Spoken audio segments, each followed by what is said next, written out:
Okay. Okay, so, Europe in the 1970s. Europe in the 1970s. I'm going to do this lecture the same way that I did last week's lecture on the 1960s. I think that works well. Doing a general overview of West Europe, then doing a country-by-country sort of in-depth look at some of the major cases, places like France. We're actually going to spend a decent amount of time in Italy today, because Italy was really a frontline Cold War state during the 1970s. We're going to take a look at the rise of domestic political terrorism in these countries. The 1970s were an incredibly violent time in European politics. I love going overseas, I love going to Europe, and today it's like this nice cultural heritage place, almost like a nice retirement home. It's like one large retirement. It's all very slow. The 1970s were a time of lead, just violence, bombings, the kidnapping and assassination of prominent politicians in places like West Germany, Italy. So it's quite a fractious time. We talked about the year 1968 and sort of the tumultuous coming to a head of all of those different forces that were also coming to a head in the United States. There's going to be a couple of other things that complicate the situation, and we're going to talk about them. They do occur outside Europe, but they impact Europe quite significantly. This is the oil shock and the end of Bretton Woods, which I'm going to explain what Bretton Woods is if you don't already know. I said I was going to do that when we needed to get there. So, general overview of Western Europe in the 1970s. So, we have a continuation of the transformations in Western Europe that we had seen beginning in the 1950s. But we're going to start seeing a series of economic challenges, social upheavals, and political realignments. We talked about this in the context of the late 1960s in Germany, with the CDU being slowly supplanted by the Social Democrats of Willy Brandt, who we'll meet today. The oil crisis we're going to talk about here in a minute. This is referred to as the oil shock. I have a picture here where you're going to see what happened to the price of oil. You've heard of going parabolic, right? Okay, you're going to see oil quintuple in price in like a year.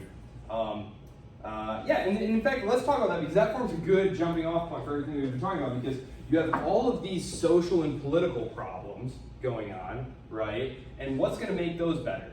A struggling economy, right? That'll help things. Here we go. Now, as you can see right here, the price of oil had been struggling. This is adjusted for inflation, by the way. So as you can see, oil had been cruising along nice and flat, nice and even here. In 1970, look at this. Just look at this huge jump. Now think about what this means. It's not just that the gas for your car costs more. That's sort of how we as consumers think about it. But think about your heavy industry, your plant, your manufacturing. What does this do to the cost of manufacturing all these things? Puts tons and tons of upward pressure on these things. Okay, it's no coincidence that the oil shock is going to coincide with a period of dramatic offshoring. Corporations looking for cost savings, right? There's going to be a whole series of things that happen here in the 1970s. It's a critical decade. There's actually a book by that name. I highly recommend it. I don't give you a lot of book recommendations, but Jude Stein wrote this book. It was called The Critical Decade, Trading Factories for Finance. It was talking about the deindustrialization of the Western economies and the move towards a financial and service-based economy. It's a very excellent book. I believe it was Princeton University Press, if I remember correctly. I read it some years ago. It was a very excellent book. If you're interested, she talks specifically about this critical decade. Mostly the American case, but these are broadly applicable. So the oil price, I'll speak a little bit about this here. The oil embargo, because it involves Israel, which we talked about, had been created by the United States and by the colonial powers as they left. We're going to have the Yom Kippur War. This is the Yom Kippur War. This is the one where the Arab states surprised the Israelis, right? In the 6-Day War, we had the Israelis making a preemptive strike. This time, it's the Arab states, Egypt and Syria in particular. The Israelis call for aid from the United States. Within a couple hours of Congress approving this aid, the OPEC cartel, the Organization of Petroleum Exporting Countries, are going to slap an embargo on the United States, Canada, Japan, and the several West European countries who were supporting Israel. This was the first time the oil weapon had been used, and you have to imagine it occurring within the context of the broader geopolitical situation to understand just how much of a psychological blow this was to the Americans, who were sort of the protectors of the West, right? The West has been created, Western Europe. The United States is the protector of this group of countries with its nuclear umbrella and its security guarantees. It's been mired in Vietnam, this hopeless war that they took over from the French, which they never should have escalated, but they did multiple times. You can read several books about that, obviously, about why that happened. But importantly, for Americans, all of a sudden, and for Western Europeans as well, the cost of gas had just gone through the roof. Why? What were these countries? Where did these even come from? It seemed crazy that the world's most powerful empire was being held hostage by these countries that no one could point to on a map, that no one had really knew anything about or had ever heard of before, that seemed puny and not consequential, but here they were, holding the United States and the West hostage. And this was especially important for Western Europe, because the United States was and is still today a major oil-producing country itself. Western Europe is not, right? Western Europe is not. We're going to talk about the context of linking east to west here in terms of Europe, because who does produce a lot of oil? Russia produces a lot of oil. Bingo. There's going to be a turn towards engagement, and I won't say that it was all because of oil, but certainly the fact that the Russians had tons of oil and the cost of oil was going up tremendously and hurting these economies, it definitely played a part. So we need to understand that. Okay, that's about all I'm going to say about the actual embargo itself, but the economic disruptions. Like we said, not only do shortages happen, it's going to cause the price of everything to go up. Not just transportation and manufacturing, but also agriculture. Remember, European agriculture at this point has been mechanized. They're using chemical fertilizers, which are derived from petroleum products. And they are using tractors, which run on gas. So it's impacting the economy in all these different ways. Okay, so lots of rising unemployment and rising inflation. And this is occurring against a backdrop of inflation that's being created by the United States. And I think I talk about Bretton Woods later. I do, okay. So, in response to this, of course, many companies who are operating from your costs are going, they're going to look for ways to cut costs to maintain profitability. They're going to be looking into transforming their manufacturing processes and supply chains. So there's going to be a lot of offshoring to look for lower labor costs. This is kind of important here because the cost of oil, your inputs, one of your inputs costs is going up. You need to find a way to lower the cost of it. Well, at the same time that this is going on, you also have this revolution in what's called container shipping. And today you say, well, of course, if you ship things in containers, you put them in the box, the crane lifts them out. No, you had actual, if you go back and watch like old black and white, so you see pictures of it, a ship would show up to the dock, and there'd be a cargo hold full of stuff, and a bunch of longshoremen would troop on there, and one by one pick the things up and carry them off, right? And you have to do that at every port where you were loading and unloading ships, right? Now all of a sudden, you could load massive amounts of goods into one container, and one person operating a crane could move way more goods than any single person or group of guys possibly could. This is going to push down the cost of manufacturing something in, let's say, India, and then shipping it on one of these huge cargo ships back to the home country, right? And I just said inflation is happening, right? Well, what happens when the cost of living goes up? What does organized labor do? They demand a raise, right? So at the same time that these companies are feeling a squeeze on their profitability, these employees who are also feeling a squeeze on their own livelihoods are demanding an increase in wage as well. And so you have a wage price spiral that builds. And so this is going to lead to a lot of offshoring. Barriers to trade, remember, have been being lowered over the course of the post-war years. This was part of the American strategy of tying economies into a global network to exclude the USSR's bloc countries. A lot of blowback about so-called free trade has sprung from sort of seeing what happened here. I want to be very clear. This was asymmetrical trade. What would happen here is the US government or the Western European governments would lower barriers to trade for these other countries in exchange for access to their labor markets. And in the case of the United States, in exchange for security concessions, like military bases, for example. And then saying, look, you can have access to our markets. Now, I've read a lot of literature on this. of course, it's all portrayed as very malicious and conspiratorial and stuff like that. Look, a lot of it was just corporations looking to maintain profitability. They got shareholders barking at them about why is this going on? They're trying to protect their jobs. At the same time, you have U.S. planners who, in the Treasury and in the State Department, who are saying, I mean, we're America. We can take it. We can absorb it. I mean, our market's untouchable. A little bit of competition isn't going to hurt anything. Of course, one great example of this is the influx of Japanese cars, right? In 1960, I think it's something like 800 Japanese cars were imported in the United States. At the end of the 1970s, talking in the millions. One reason, again, the oil shock. Because the price of oil had been so low, these companies like Ford and General Motors, and the European companies as well, they built these massive gas-sucking cars, right? Just totally cost insensitive.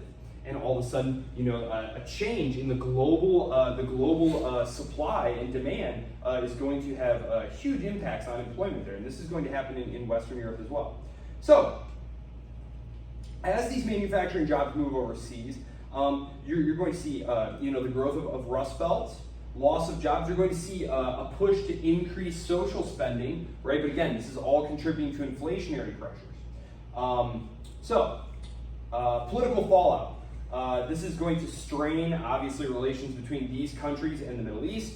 In terms of Western Europe, I forget who it was. It was someone in Nixon's administration said, we need to be careful because the West Europeans don't care that much about Israel. I don't mind telling you. Basically saying, like, look, we need to be careful. The Cold War bloc system, it's very, very, very sensitive to these kind of changes. And they're a little bit annoyed with the United States for doing this and then having no solution for fixing the fact that the oil prices have gone up so much. Of course, within Western Europe itself, this is going to lead to a shift towards more like energy efficient technologies. It is going to lead to things like cutting work hours, investing in renewables, it's going to lead to going to give a big spur to like environmentalist groups as well. In France, it's going to really lead to a push towards more like nuclear power. France, to this day, is very nuclear power heavy. Changing party dynamics, the rise of left-wing parties, right? You have these right-wing parties who have been in power since the end of the war, who apparently have made a mess of things. Just look at the cost of living, why don't you? Right? The left-wing parties are going to gain increasing power here, and this is going to lead to attempts, obviously, by the Western European powers, the centrists and the rightists, in collaboration with the United States, to suppress these left-wing parties. PCI in Italy is a great example. Yeah. Are you talking about Operation Gladio?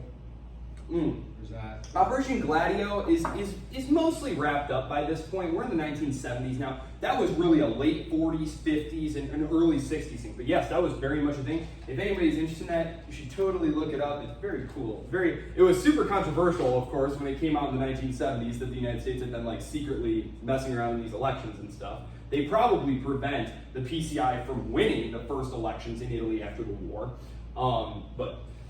In this case, it's really just a function of the fact that, try as they might, and the United States is leaning very heavily on the Italians to keep the PCI, the Communist Party in Italy, down. It's just a matter of the voters looking around and saying, look, the cost of living's out of control, the jobs are all leaving, there's a lot of corruption, there's a lot of high-profile corruption cases that are going on. The same party's been in power for a long time. It seems like it's just going to happen. And what happens is actually the left shoots themselves in the foot. And this has given rise, of course, to a lot of counterfactual, like, oh, it was a false flag, they didn't really do it. No, they did. The rise of the Red Brigades. We had something similar to this in the United States. You ever heard of the Weathermen? They were formed at the University of Michigan, actually. They were a terrorist organization. They bombed the Pentagon and Congress back in the 70s. These were communist youth movements who, that's Richard Nixon, by the way, and that's Yom Kippur War. I'm going to move on from this. Domestic terrorism here. These charming and obviously bound for successful people here are the Red Brigades in Italy. This is the Baader-Meinhof gang in West Germany, who we'll get to. And that is a member of the Provisional IRA.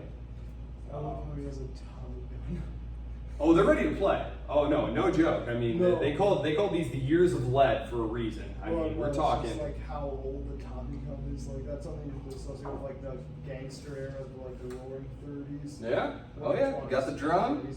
But it's just like Yeah. it's like oh, Al Capone's back. Yeah. Well, it still spits. Here we go. In the 1960s. So I said the left is on the rise. The left is on the rise. They're going to win elections, even though the Nixon and then Ford administration is leaning on these governments to like do something to undermine these guys. Electorally, they're bound to win here. But these radical, right? We have like, so you guys are looking at me this way. So the left, we have like, you know, the respectable Euro-communist socialists like Berlinguer is the Italian, who's basically saying, look, guys, we don't need to overthrow the system. We can just work in a parliamentary situation to eventually get better working conditions and more social programs. And like eventually, over the next 100 years or whatever, we'll basically have, you know, a workers' utopia. We just need to be patient and work within the system. Being violent and crazy just alienates people. Well, you have these uncompromising, hardcore guys and gals like the people up here who reject any compromise with the system at all. To be clear, they are being cheered on by Moscow, because socialists were considered far more dangerous than capitalists because the socialists were compromisers and they were taking the loyalty of the workers away from the true hardcore communists who were going to overthrow the system. And so they were actually the number one enemies. They hated the capitalists, but they thought the workers could tell clearly that the capitalists are the enemy. But the socialists were kind of, you know, muddying the waters. It's one of the reasons they hated the British Labour Party so much. You mean like The sock British Labour Dems? movement. Do what? Are you talking sock Dems? Like Yeah. Oh yeah. Yes. The Social Democrats to them were just the worst kind of deviationist, you know, saboteurs to the movement. Absolutely. The Social Democrats. Yes, absolutely. So what's going to happen here is they're going to go on a spree of incredible violence. One of the most important ones was Aldo Moro. He had been the prime minister of Italy for a couple of years. Very unstable situation. It looked like there was going to have to be a coalition government. The Communist Party was the second largest party. They weren't going to be able to rule without them, and it was actually on his way to a vote. Aldo Moro was the head of the Christian Democrat Party. We talked about the Christian Democrats being in power. He's on his way actually to a meeting to talk about some cabinet posts for the literal Communist Party of Italy, and he's kidnapped. On his way there, by members of the Red Brigade, they hold him up in an apartment. They hold a people's trial, declare him guilty, and they execute him. And he's found in the trunk of a car several days later. They hold him for like a month, but they hold like a trial and publicize it and stuff. And of course, rather predictably, this does not lead to an outpouring of support for these radicals. It leads to a reversion. It totally destroys. Where's the Italian Communist Party today? Right?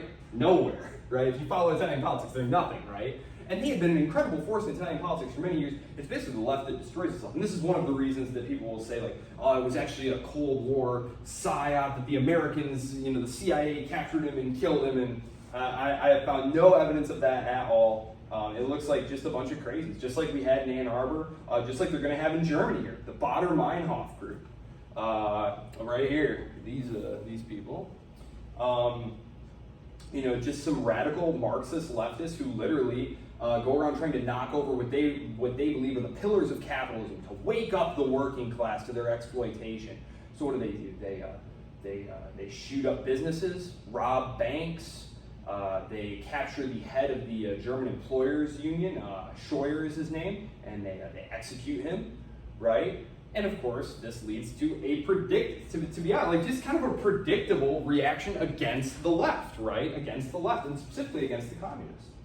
Now in Ireland's case, things are a little more complicated here, because what's happening is in North Ireland, if you remember, after World War I, so many North Irish Protestants from the Ulster area volunteered to serve the empire, to go to the front, to jump into the meat grinder for the British government.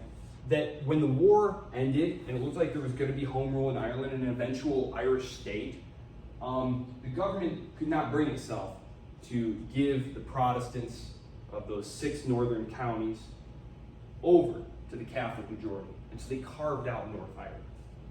Now, of course, the problem, and we've seen this with the creation of these new states, is that these populations are not, in fact, homogeneous, right? Not everyone in Northern Ireland was a Protestant. There's a significant Catholic minority who, feel like the government is not working on their behalf, feel like they are second-class citizens, if you will. The politics of grievance are very powerful. Certainly, as we see, we will see with the Good Friday agreements in the 1990s, like, people could have reached across the aisle. Things could have been done differently, but instead we're going to get what's called the Troubles. And this is going to be another period of intense violence. The Ulster Protestants will, of course, create their own armed paramilitary groups as well, and there are going to be actual, like, huge gun battles and whatnot going on here. So, so you have these terrorist groups exploiting, a combination of historical grievance and also this kind of loss of identity. We're going to talk about this in the context of the project of European integration.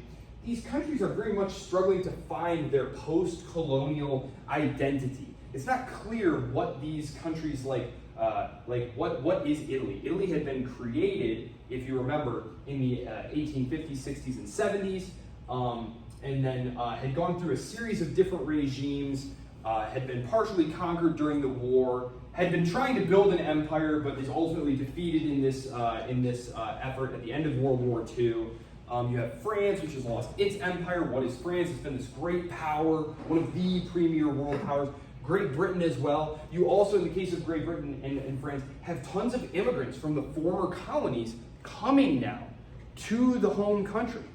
They were allowed to do this as part of the agreements that sealed up these agreements, complicating the social situation, leading to a lot of tensions there because, of course, you have these others, right, in your midst, and who aren't being assimilated into the system, and some of whom don't even want to be assimilated into the system, right?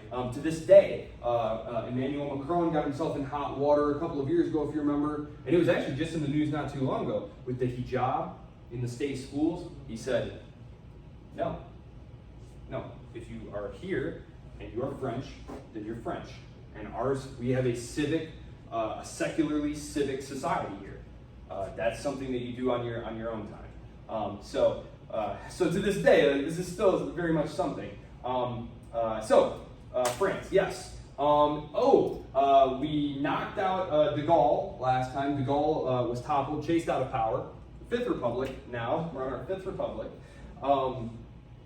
Pompidou is going to carry on the Gaullist line domestically. He's going to very much focus on that building that common Europe, working on that special relationship with West Germany that de Gaulle had started back in 1963, I believe, was when they signed that treaty of amity and friendship, developing that special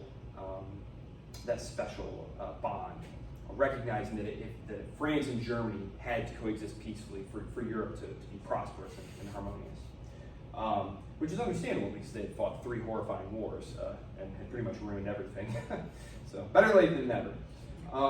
West Germany is going to navigate the oil crisis. Of course, it had been rebuilt by the United States, lots of technology transfers and investments. They're going to navigate the oil shock by turning east. You also had the rise of the Social Democrats in West Germany under Willy Brandt, who believed in what was called Ostpolitik, which translates literally to Eastern policy. It's very controversial. It was very controversial. He had many controversial ideas. He was a controversial guy. Okay, so his idea here was against the backdrop of the Cold War division of Germany and Europe. He wanted to pursue a policy of détente. So he's going to make a good partner for Nixon, who, for domestic political reasons, is going to be trying to do the same thing. And this is going to just kind of coincide with what Brezhnev wanted to do. It's just going to work out well here. He's seeking to ease tensions and promote reconciliation between the East and the West through rapprochement and interchange. So he wanted to engage in dialogue with East Germany, for example, fostering exchanges, bilateral agreements with East Germany, the Basic Treaty of 1972, which established formal diplomatic ties between the two, and affirmed their commitment to a peaceful coexistence. They had been kind of living in a literal state of Cold War for 20 odd years by that point. They draw the line, the legacy of World War II, the division of Germany. They reckon the Oder-Neisse line as the eastern border of Germany. Remember, that had been unresolved at the end of World War I, because the Allies hadn't really cared that much about, well, where's the border? I don't know. They were really more concerned about the border with France, right? And if you remember, in the 1920s, the German governments were trying to make nice with the Allies to get them to lay off with the reparations. They were very committed to the border with France, and then the East, we're talking. They didn't want to make any firm commitments on that. They make a commitment here. And it's going to culminate here with the Helsinki Accords of 1975.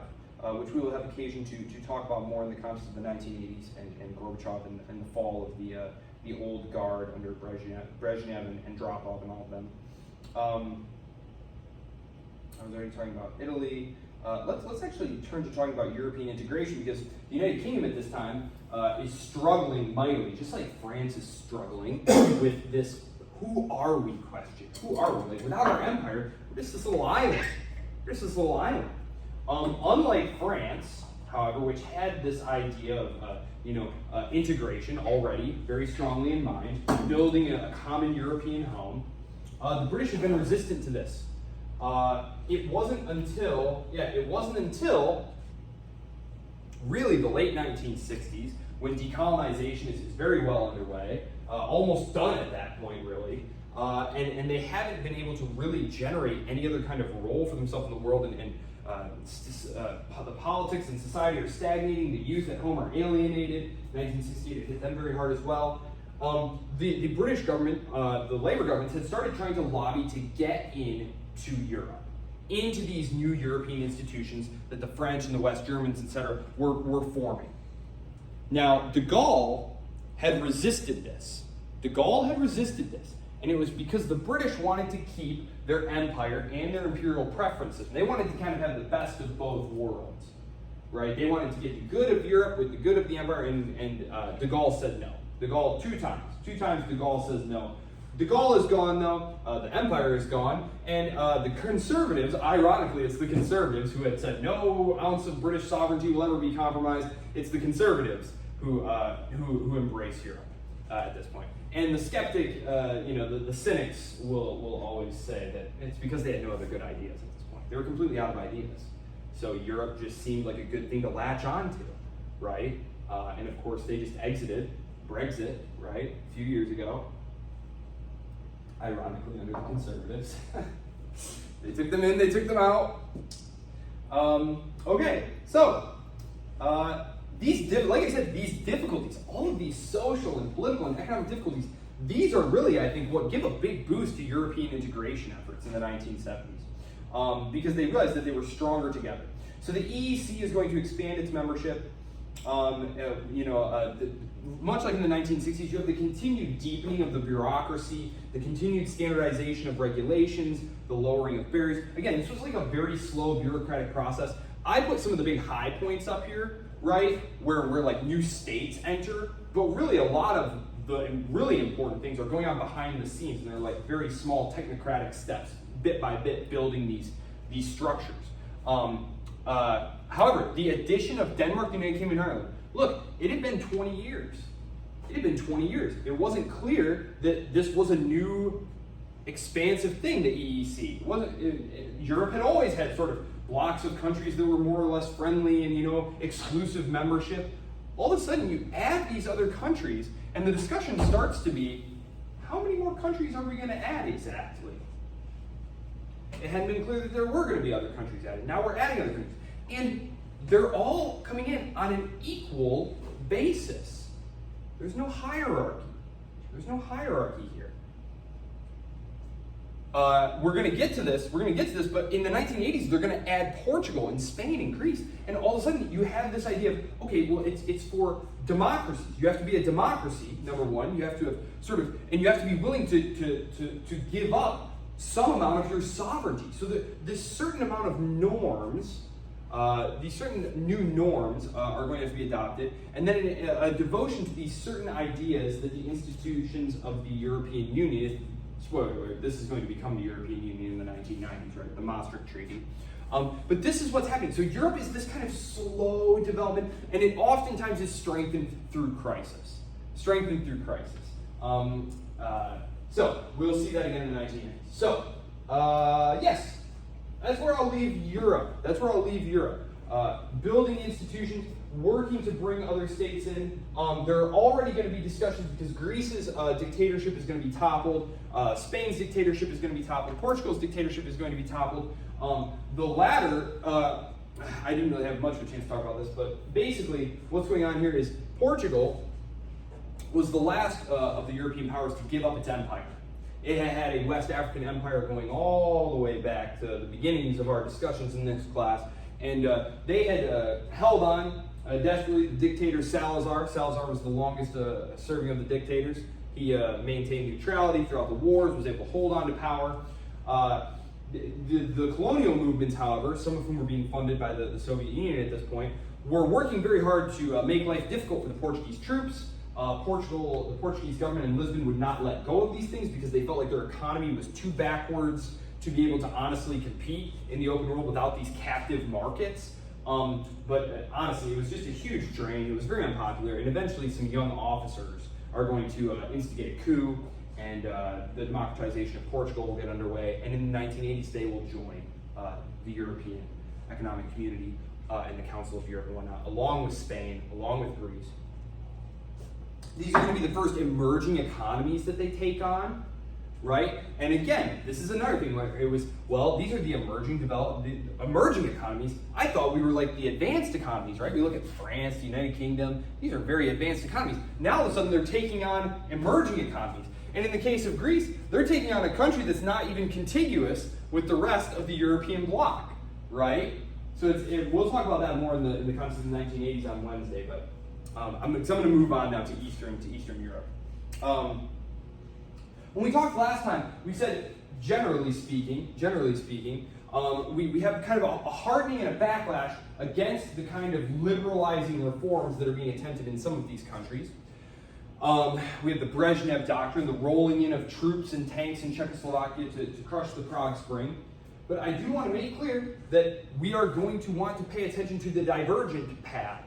Because really, it's only three cases that are going to be impervious to any kind of liberalizing market reforms. And these are going to be the really unstable ones where things go very poorly. One is East Germany. The reasons for this were part ideological, part just realpolitik. As you can see, East Germany is very small. It's butted right up against West Germany. Any kind of liberalization and intercourse there could spell the end of the regime. They really need to keep that under lock and key, they think, or otherwise it could get away from them quite quickly. And they are quite right, of course, as we'll see in the 1980s. Things are going to get away from them very quickly. As soon as they take their foot off the gas just a little bit. The other one is going to be in Romania, under the dictator Nicolae Ceausescu. He's going to run the most closed-off regime of any of the dictators. I've seen it called the North Korea of the East, Eastern Europe, that is. It was he and his wife, dictatorship. He was able to maintain some degree of autonomy and buck directives from Moscow at times because of his close relationship with the Chinese communists, and also by making token concessions to the West. He's going to do favors for them occasionally. He'll be knighted, actually. He will visit Buckingham Palace and be knighted. And this guy was a total monster, by the way, Nicolae Ceausescu. When the government falls, and I believe it was 89, 89, he'll be grabbed and executed. He and his wife shot. So he's not very popular. And then the other one is in the Soviet Union itself. In other countries, like Czechoslovakia, like Poland, you're going to see efforts to crush moves towards market mechanisms, avoiding the collectivization of agriculture. Yes? Wasn't Albania one of those too that was like A very tight, tightly I controlled. thought they were one of the most left in the Eastern Bloc. Oh, most left. Yes, yes. Poor Albania. I only have so much time. Yeah, you are right though. You are absolutely right. Moldova would be another one. Of course, they still have like a little mini Soviet statelet there that's like bizarro, like going back in time. Look like Transnistria if you want. Doesn't but, it want to rejoin Russia and like try to convince Russia to annex, not Moldova, but like that little. Transnistria. Yeah. Yeah, that little strip. Yeah, it's That's what it's called? Yeah. Do what? I've never heard that. Transnistria. Yeah, Transnistria. It Yep. wants to rejoin Russia. And there's a lot of little frozen conflicts over there like that that are very dangerous and that I think probably could have been handled a lot better than they were. There's another one in Georgia, Abkhazia is what it's called. South Ossetia is the other one. Anyway, we'll get to that. No, you know what? We are going to talk about those cool little leftovers of the Soviet Empire there in the context of the 1990s, because that's when those things were created, as the Soviet Union slipped away. And what happens if they slip away? Well, finally, someone in the Soviet Union realizes, look, we need to allow some degree of openness and market forces within the Soviet Union, which is one of the reasons that Poland was economically more successful and that Czechoslovakia was economically more successful, is because, I'm not saying that these were liberal utopias, far, far from it, but the far left, hardcore Marxist communists were not able to impose their vision of society on these populations, and it was better to just have these societies function, right? It's not like the communists weren't in power, they just weren't getting everything that they wanted. And it's kind of a give and take in politics, right? And so in the 1970s, you start to see a serious divergence in outcomes. And countries like Poland are going to be doing much better than countries like Romania, for example, or even the USSR. Now, it's important to understand, though, from the perspective of your average citizen of the Soviet Union, you have to remember, life has kind of never been better.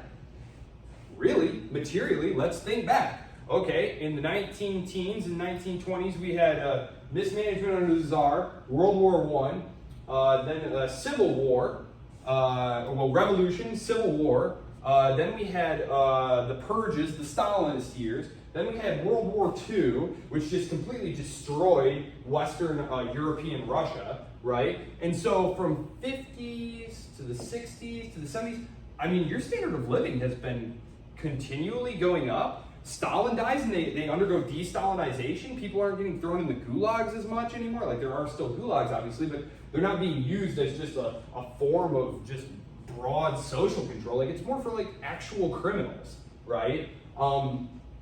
You have a loosening of press laws. You have actual some art, some literature being able to come out. And again, in terms of like your material standard of living, it's never been better. And when the oil shock happens, and you have the move to start bringing in oil, they're purchasing large amounts of Russian oil now. Western Europe is. They are turning to Russia, the Soviet Union, the Soviet Union, the Soviet Russian Republic is selling lots of its oil into the West now, and the government is able to use this to boost its standard of living for its people. So the 70s are actually kind of a boom time, and one of the things that's actually going to radically destabilize the Soviet Union is when oil prices crater. Look what happens here in the early 80s. Recession hits and oil prices crater. So you got to think, in the 1970s, as you're making, sorry, I'm pointing at my screen like you can see my finger. You got to think, Leonid Brezhnev and his planners are getting used to oil selling for this amount of money, right? And so as you're making your budgets and making your future plans, how are you to predict that 10 years later, oil's going to be right back where it was, right? And so this is going to cause huge budget deficits. And in the meantime, of course, we haven't got, I will end by saying this, 78, 79, one of the Soviet Union's, I guess I wouldn't call them, I guess a client state. There's a Communist Party of Afghanistan. And the communist government there are doing very unpopular things like putting women in school, trying to secularize the society. Of course, they're officially atheists, right? So they're trying to remove the hijab and things like that. So the government is pretty unpopular. he's going to be toppled, it looks like. And Afghanistan is very, very critically located. It's at a very strategic point. If we remember, the British and the Russians had fought the Great Game, right, over the approaches to India there in the Gulf in the 19th century. The Soviets are going to roll in. The Soviets are going to roll in. One of the first things they do actually is they send in some elite paratroopers, and they kill their boy, they kill their puppet communist ruler, and put a more sensible guy in charge, because this guy is clearly causing all sorts of problems for them. So they actually kill him themselves and put someone else in charge. But they're not able to pacify Afghan society. Afghanistan has never been conquered and probably never will, because it's a totally inhospitable, tribal, mountainous place that is just impossible to pacify. And it will be made more difficult because the Carter administration, the new Carter administration under Zbigniew Brzezinski, decides that the way to do this here is to give the Soviets their own Vietnam. And the best way that you can do that is by arming these insurgents. And so they start giving them things like shoulder-fired Stinger missiles, right? Yes. Which, when the war ends, it's really funny. The U.S. government asks for them back. No, we don't get them. They ask for these dangerous things, right? I mean, they're bringing down Soviet aircraft with these things. The U.S. government says, we'd like to have them back. We'll pay you. Gosh, I think they offered them like $10,000 a piece for them. They didn't get any takers. They went for more on the black market. So, yeah. If you've ever watched Rambo 3, have you ever seen Rambo 3? No? Oh man, I hope they still have it the way they did. It's Rambo going to help the Afghan freedom fighters kill the Soviets. And at the end of the movie, there's like a little readout thing that comes along the screen, and it says like, our thoughts go out to all those great freedom-loving Afghanis who will someday defeat the Soviets and be free of their tyranny. Oh, it's great. It's great. It's straight up Cold War propaganda, and it's really excellent, especially in light of what happens later. So, whoops. One last thing I'll say here is one of the reasons that Europe is pulling closer together is the United States is being seen as a loose cannon, very unreliable. After World War II, the United States government creates what's called the Bretton Woods monetary system. What they did is they said, look, we're going to peg the US dollar to gold, okay, and we'll exchange dollars for gold at this amount, fixed. And then you will peg your currency to the dollar. And this will allow for more even trade. We won't have these competitive devaluations and things going on where people are trying to gain an advantage over everybody else. Well, what happens to destroy this system is the United States starts spending a lot more than it has. It's fighting the Vietnam War, and Lyndon Johnson is spending a ton of money on his Great Society programs. And so, dollars are building up in these central banks over in Europe. And this is causing inflation in these countries. And Charles de Gaulle actually threatens to send a ship over to the United States with all the dollars that France has to get the gold, right? Because anyone who can do math can see that, there's no way the United States has this much gold to back up all these dollars. What happens here then is Nixon, as this situation is getting out of hand, he closes the gold window in 1971. He doesn't tell anyone that he's going to do this. He doesn't tell the IMF, World Bank, nobody. He just one day announces, actually his Treasury Secretary Connolly does it.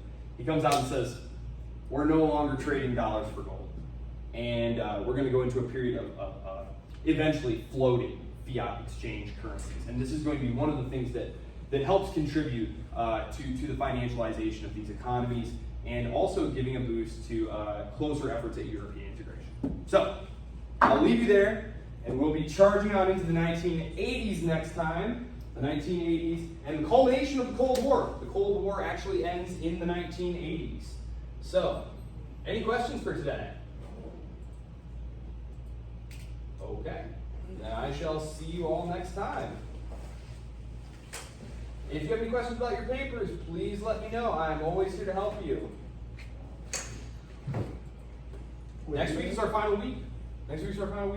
What date? Very sad. Papers due? They can be due the literal last day of the semester. You may have up until midnight. Well, actually, I think 11:59.